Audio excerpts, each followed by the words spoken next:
How I turn a log into a bowl in 90 seconds. Sugar maple from my aunt and uncle's house in New Jersey that came down in a recent Chainsaw storm. To take the pith out and split into 2 bowl blanks.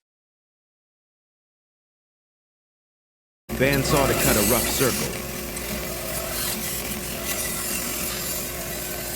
Mounted using a chuck and worm screw. Turn the outside of the bowl first and add a tenon to the bottom.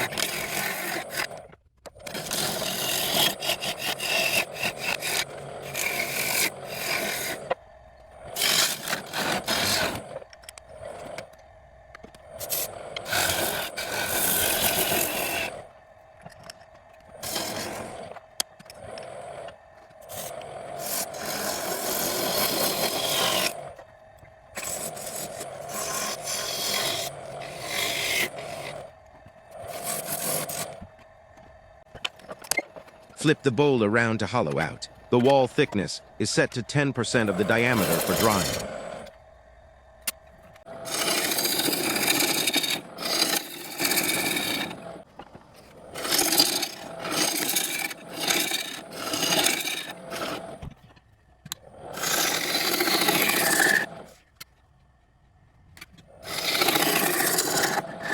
Now the bowl is sealed to reduce cracking. It will dry for a few months with other bowls I have rough turned.